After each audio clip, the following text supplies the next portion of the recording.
함께 기도하겠습니다. 사랑의 하나님 감사합니다. 오늘도 저희들 주 앞에 나와서 주님의 음성을 듣고자 우리의 마음을 드리고 또한 기도하는 시간을 갖게 하여 주심 감사합니다. 하루의 시작을 하나님과 함께 함을 통하여서 예수와 동행하기로 마음을 결단하고 주 앞에 시작하는 이 시간이 우리에게 너무도 복된 시간임을 저희들 너무 잘 알고 있습니다. 그렇기 때문에 저희들 이 자리를 사모하고 더욱더 주 앞에 나오는 줄 믿습니다.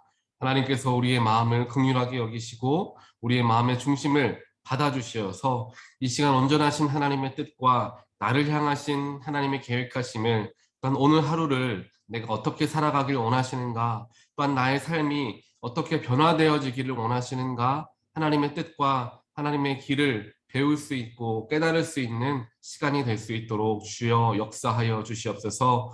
하나님, 그렇게 하기 위해서 저희들의 마음을 주님께서 먼저 붙들어 주시옵소서.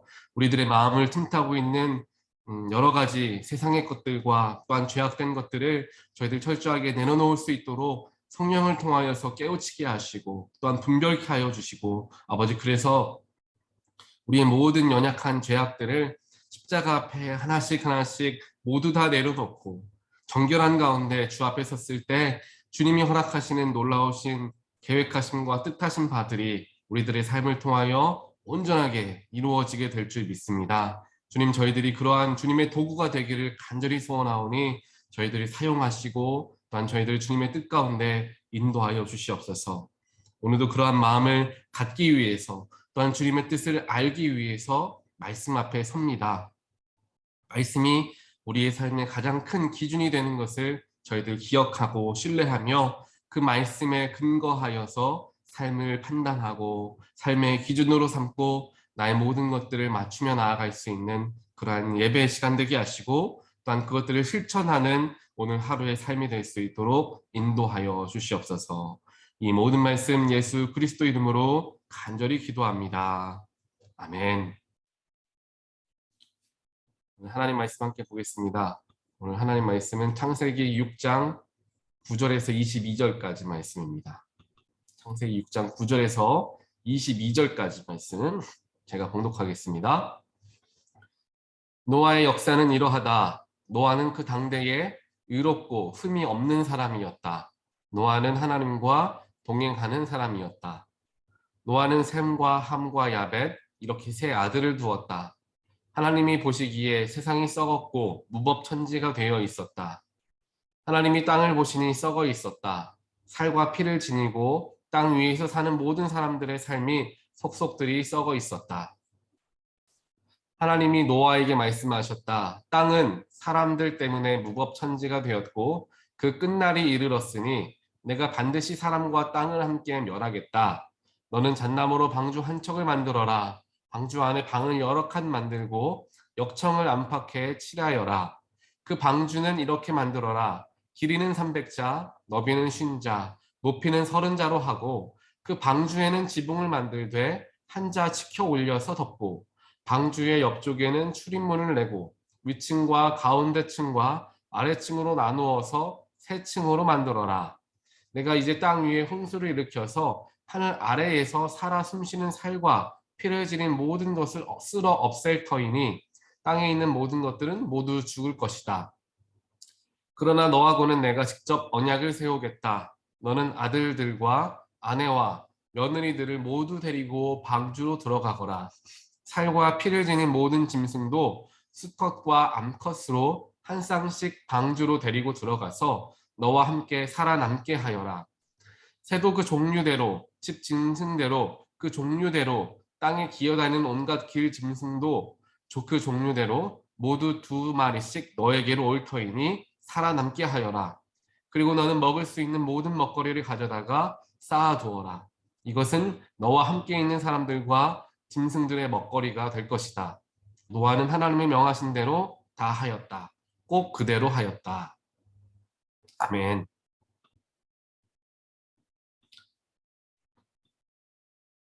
어제 말씀에서 하나님과 동행하는 삶을 살았던 우리 에녹을 우리가 살펴보게 되었습니다. 하나님과 믿음으로 동행하였던 인물이었던 에녹은 다른 모든 육신을 입은 사람들이 다 죽음을 맞이하였지만 에녹만큼은 죽음을 피하고 하나님께 들림받게 되었다라는 것이 어제 우리가 함께 읽은 말씀이었습니다. 오늘 말씀에서도 비슷한 사람의 이야기가 나오는데 그것은 바로 노아이죠. 오늘도 마찬가지로 에녹과 같이 다른 방법이긴 하지만 죽음을 피한 한 인물이 바로 이 노아였던 것을 보게 됩니다. 노아의 특징도 에녹의 특징과 굉장히 흡사하고 닮아 있었습니다. 오늘 말씀의 구절을 보니까 노아는 하나님과 동행하는 사람이었다라고 이야기를 합니다. 어제도 마찬가지였죠. 에녹이 죽음을 피할 수 있었던 이유는 믿음으로 하나님과 동행했기 때문에 죽지 않고 하늘에 승천하게 되었다라는 것을 보게 되었는데 오늘 노아도 마찬가지로 하나님과 동행하는 사람이었기 때문에 그가 하나님께서 모든 인류들을 다 물로 심판을 하실 때 노아와 노아의 가족만큼은 죽음을 피할 수 있었다. 즉 하나님과 동행하는 사람은 죽음을 피하는 은혜를 입는다라는 것을 우리가 에녹의 삶을 통하여서 노아의 삶을 통하여서 함께 보게 된다는 것입니다. 그런데 이 죽음이라는 것은 육신의 죽음만을 의미하는 것으로 우리가 국한해서 생각하지 않고 성경을 조금 더 영적으로 바라보게 되면은 육신의 죽음은 제가 성경 여러 곳곳에서 말씀을 드렸던 것과 같이 영적인 것과 항상 연결되어져 있는 것을 의미합니다. 육신의 죽음이라든지 육신의 병 이러한 것들이 영적인 것과 항상 연결되어져 있죠. 결국 하나님과 동행하는 삶을 사는 사람은 살아있는 사람이고, 즉 영적으로 살아있는 사람이고, 하나님과 동행하지 못하는 사람들은 육신으로는 살아있을지 모르지만 영적으로는 죽은 사람과 같다라는 것을 우리는 이 속에서 발견을 할 수 있다는 것입니다. 영적으로 살아있는 사람이냐, 영적으로 죽어있는 사람이냐, 그것에 대해서 답을 얻기 위해서는 우리가 하나님과 동행하는 삶을 살아가는가 스스로에게 물어볼 때 우리의 영의 상태를 우리는 분별해 볼 수 있다는 것입니다. 우리의 영이 깨어 있는가, 우리의 영이 잠들어 있는가, 우리 영이 살아서 역사하고 있는가, 우리 영이 지금 죽어서 아무런 능력을 발하지 못하고 있는가. 물론 우리는 육신의 몸으로서는 건강하고 즐겁고 기쁘게 살아가지만 나의 영적인 상태는 그와는 다를 수 있다는 것인데 그 영적인 상태를 분별할 수 있는 방법이 바로 나는 하나님과 동행하고 있는가를 살펴보면 자연스럽게 그것을 알 수 있다는 것입니다. 하나님과 동행하는 사람에게서 나타나는 특징들이 오늘 노아의 모습 속에서 발견할 수 있습니다. 그러니까 우리가 하나님과 나는 동행하는 사람인가를 판단할 수 있는 몇 가지 기준들이 있는데 그 몇 가지 기준들이 오늘 노아의 삶에서 나타난다는 것이죠. 그래서 이 기준들이 나의 삶 가운데 지금 존재하고 있는가를 바라보면은 내가 이제 하나님과 동행하는 사람인가를 살펴볼 수가 있다는 것입니다. 첫 번째 노아의 모습, 즉 하나님과 동행하는 사람이었던 노아의 모습 속에서 발견되어지는 특징은 뭐냐면은 노아는 하나님의 음성과 하나님의 말씀을 들을 수 있는 사람이었다 라는 것입니다. 오늘 말씀 13절에서 하나님께서 노아에게 말씀하셨다라고 기록을 하고 있습니다. 세상 모든 사람들이 크게 타락하여서 모두 죄에 빠져 있었습니다. 그 죄에 빠져 있는 사람들에게 하나님은 내가 그들을 심판하겠다라고 할 정도로 굉장히 크게 타락하여 있었던 때가 바로 그때였습니다. 그렇게 사람들이 죄악에 빠져 있고 타락에 빠져 있으니까 하나님의 음성을 들을 수 있는 사람은 아무도 없었던 것이죠. 죄로 인하여서 하나님의 관계가 완전하게 단절되어져 있기 때문에 하나님의 음성을 들을 수도 없었고 들을 생각조차도 안 했던 그 시대의 사람들과는 다르게 노아만큼은 하나님의 음성을 듣고 그 음성을 구별할 줄 아는 사람이었다라는 것입니다. 이것이 하나님과 동행하는 사람에게서 나타나는 특징이고 하나님의 음성을 들을 수 있고 하나님의 음성을 구별할 줄 아는 사람은 나는 하나님과 동행하는 사람이다 라고 판단할 수 있을 거다라는 것이죠. 우리 삶에서도 마찬가지입니다. 세상에 얼마나 많은 이야기들이 있습니까? 많은 소리가 있습니다. 많은 정보가 있고 세상적인 가치들이 있고 우리들의 영적인 것들보다 육적인 것들에 치우쳐져 있는 여러 가지 삶의 기준들이 많이 있습니다. 그러한 복잡하고 여러 정보가 넘치는 여러 가치관이 넘치고 있는 이 세상을 살아가는 도중에서도 하나님과 동행하는 사람은 그 와중에서도 하나님의 뜻을 알기 위해서 노력한다라는 것입니다. 하나님의 음성을 듣기 위해 자꾸만 귀를 기울인다라는 것입니다. 노아도 마찬가지였죠. 아무도 하나님의 소리를 들을 수 없는 그 시대에 그 순간에 그는 하나님의 음성을 들으려고 노력했던 인물이었습니다. 그냥 세상이 흘러가는 대로 주변 사람들이 살아가는 대로 누군가가 이야기하는 대로만 살아갔다면 노아 역시 죄에 빠져 있을 수밖에 없었을 것입니다. 하지만 노아 그 사람은 내가 하나님의 음성을 들어야 되겠다.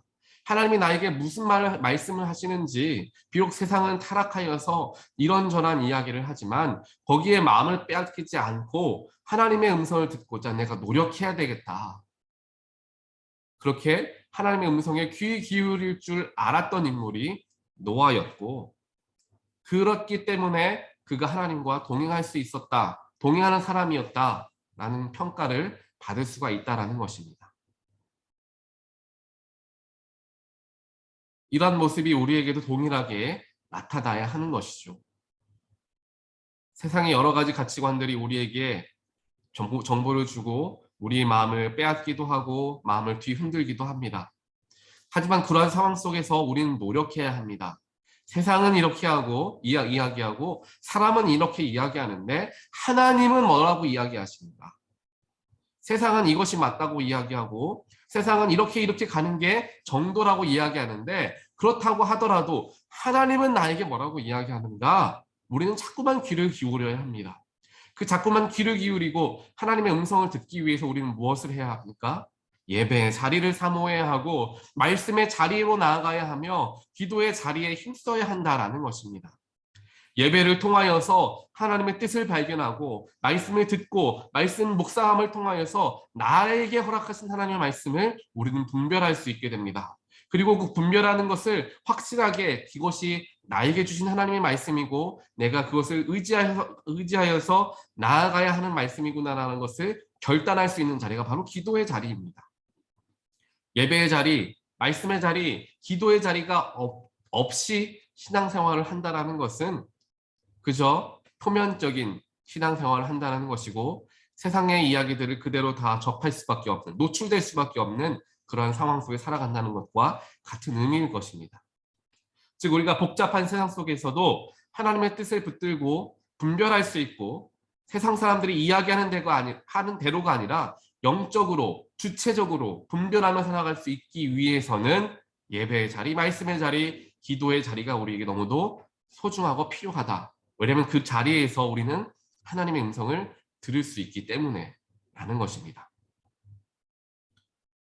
두 번째로 하나님과 동행하였던 노아의 모습 속에서 나타나는 특징은 세상 사람들의 손가락질에도 하나님만을 의지하였다라는 것입니다. 우리가 다들 잘 아시는 것처럼 비 한 방울 내리지 않는 상황 속에서 하나님은 약속을 하시고 말씀을 하셨지만 비 한 방울도 아직 내리지 않는 상황 속에서 노아는 혼자 큰 방주를 만들며 이제 하나님의 심판이 닥칠 것이다 라고 사람들에게 이야기했습니다. 세상 모든 사람들은 노아를 보고 광인이다, 미친 사람이다 손가락질 하였죠. 이러한 시기가 6개월, 1년, 5년 이렇게 있었던 시간이 아니었습니다. 하나님의 약속이 이루어지기까지 하나님께서 심판하시겠다라는 약속의 그 심판이 이루어지기까지 거의 100년, 120년의 시간이 그에게 필요했습니다. 100년이라는 시간 동안에 그는 사람들의 손가락질에도 개의치 않고 하나님의 약속을 끝까지 붙들었다라는 것입니다.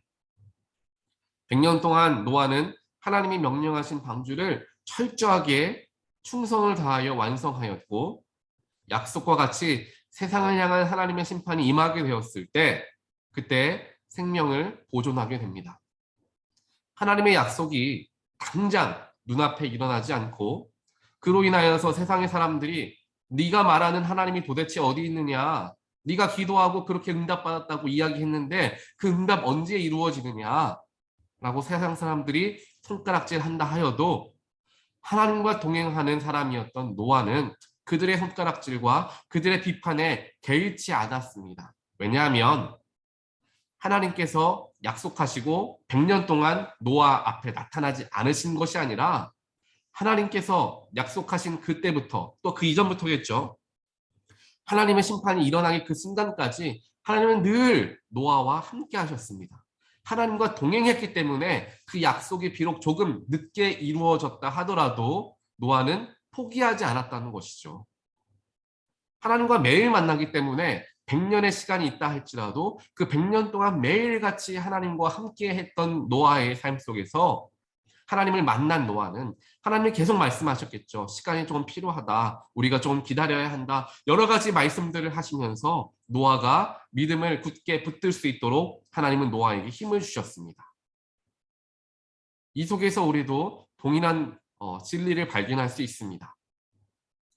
하나님을 믿고 섬기는 것은 비록 세상적으로 비판을 받는 것처럼 느껴진다 하여도 바보 같다라는 소리를 듣는다 하여도 왜 저렇게 손해보는 짓을 하느냐 사람들이 이야기한다 할지라도 왜 저렇게 어려운 일들과 또한 위험을 감수하면서 교회가 나가느냐라고 사람들이 세상적으로 이야기한다 할지라도 하나님께서 주신 언약과 하나님께서 주신 비전을 우리가 확신한다면 그리고 받은 비전과 그 확신을 가지고 매일같이 하나님과 동행하며 살아간다면 세상 그 누구가 비판한다 할지라도 우리는 그 하나님의 비전을 끝까지 붙들고 포기하지 않고 나아갈 수 있게 된다는 것입니다. 그것이 바로 하나님과 동행하는 사람의 삶에서 나타나지는 모습이죠.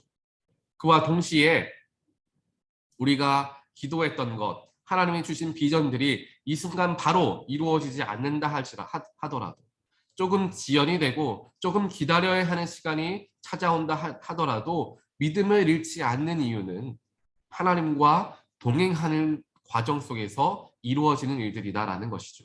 하나님과 동행하면 조금 늦어져도 감사하고 빨리 와도 감사하고 혹시 내 선에서 나의 삶에서 이루어지지 않아도 감사하게 되는 것입니다.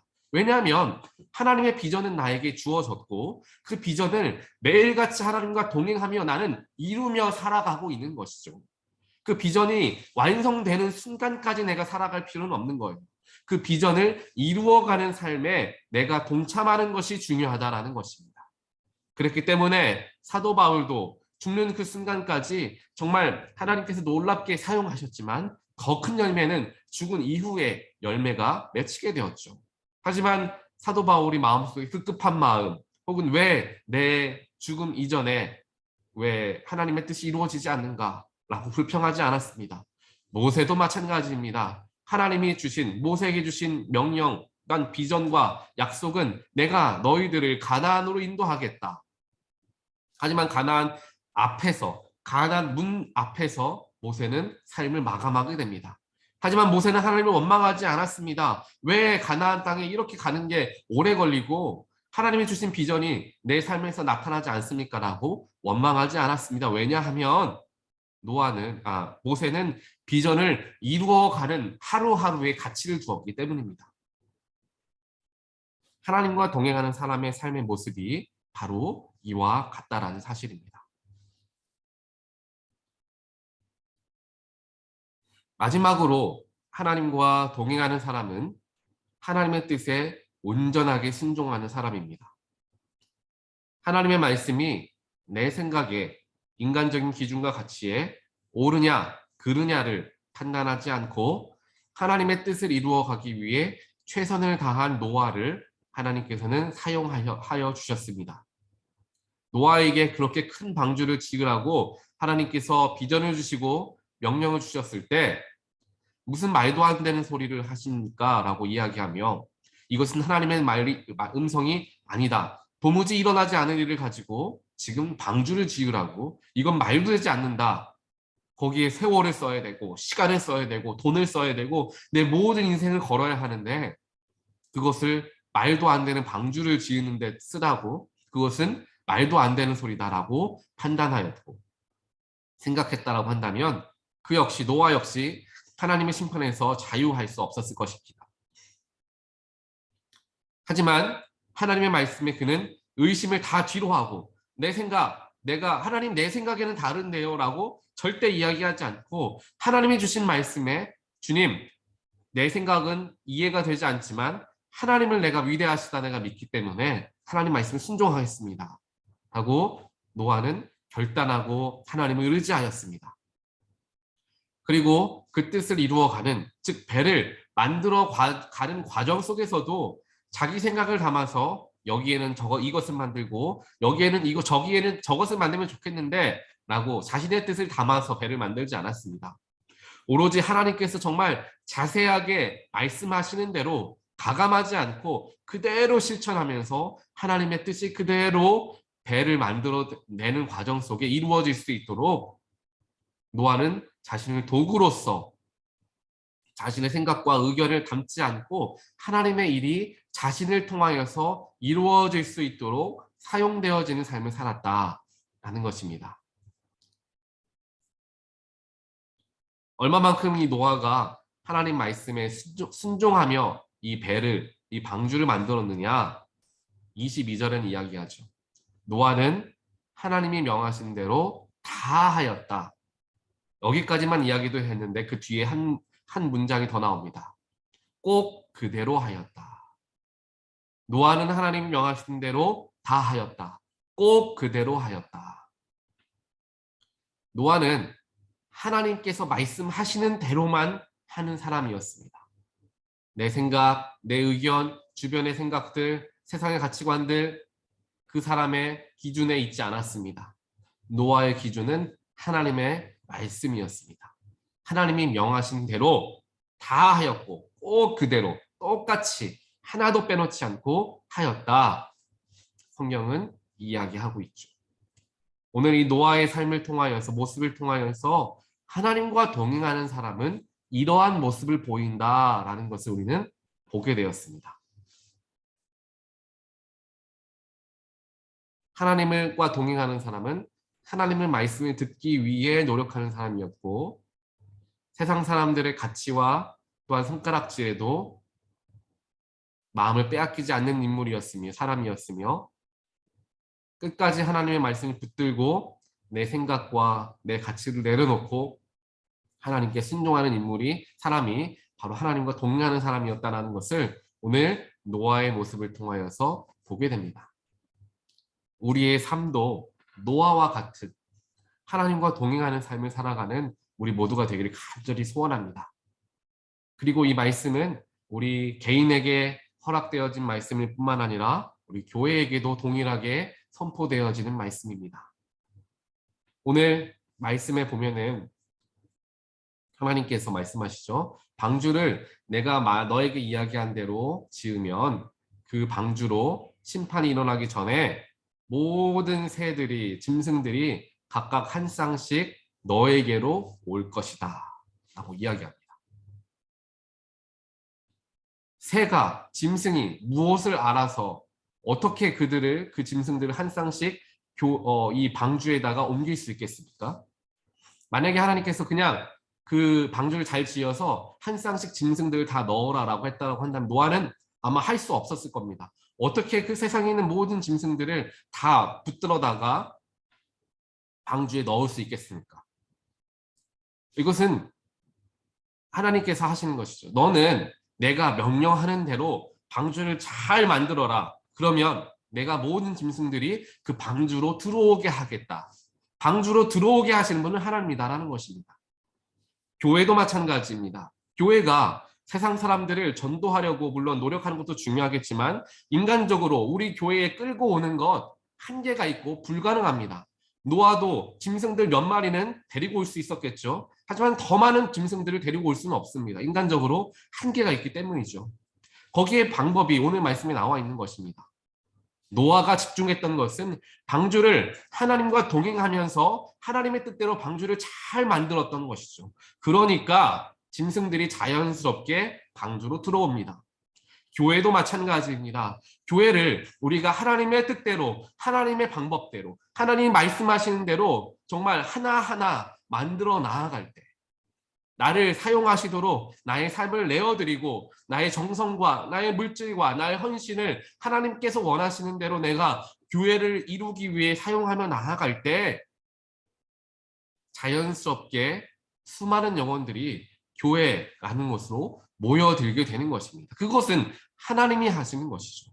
하나님이 우리에게 원하시는 것은 내가 바라는 대로, 내가 뜻하는 대로 교회를 잘 이루어 나아가라. 하나님은 우리에게 단 한 가지의 명령과 언약을 주시는 것입니다. 우리가 그것을 전심을 다하여 완수하게 되었을 때, 전심을 다하여 내가 이루며 살아가게 되었을 때 자연스럽게 교회는 수많은 영혼들이 모여드는 교회로 서게 된다는 것입니다. 사람이 하는 것이 아닙니다. 하나님이 하시는 것입니다.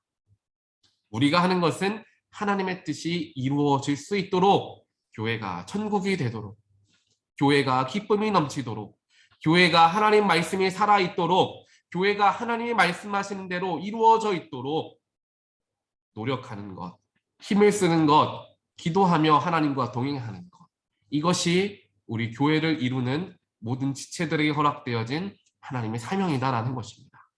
이 사명을 우리가 오늘 노아와 같이 하나님과 동행하며 이루며 나아갈 때 우리 교회가 정말 방주와 같이 놀랍게 쓰임받는 하나님의 그러한 교회가 될 줄 확신합니다. 이러한 믿음을 가지고 우리 교회를 위해서, 또한 우리의 개인도 마찬가지죠, 하나님과 동행하기 위해서 힘을 쓰게 되는 저와 여러분 되시기를 주님의 이름으로 간절히 축원드립니다. 기도하겠습니다.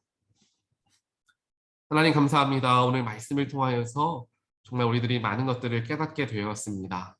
하나님과 동행하기 위해서는 어떻게 살아가야 하는가 우리가 생각합니다. 말씀에 집중해야 하고 말씀을 듣기 위해 노력해야 하며 귀를 항상 열기 위해서 예배의 자리, 말씀의 자리, 기도의 자리에 나아가야 한다는 사실을 우리가 다시 한번 더욱더 생각하게 되었습니다.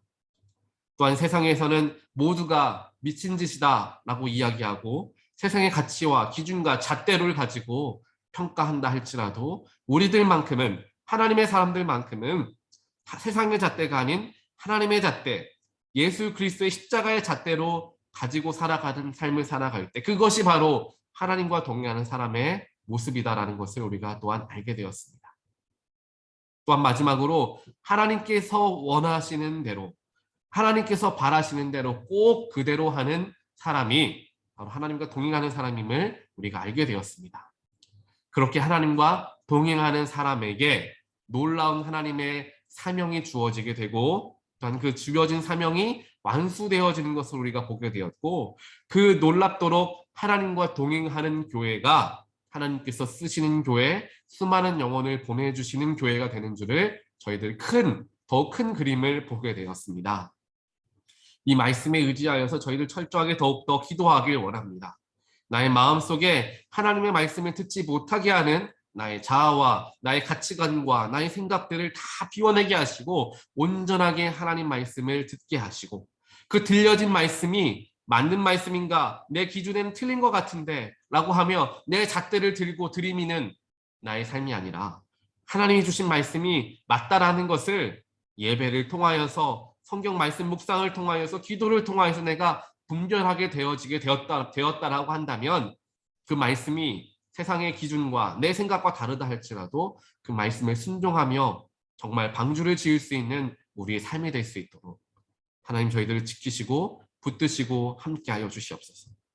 그래서 우리의 삶이 하나님과 동행하는 삶, 그래서 영적인 정말 생명을 얻는 삶이 될 수 있도록 주여 축복하시고, 우리 온타리오 교회가 그렇게 서 나아갈 수 있는, 하나님과 동행할 수 있고 하나님의 뜻만이 이루어지는 교회가 되어질 수 있도록 주님 저희들을 축복하시며 함께하여 주시옵소서.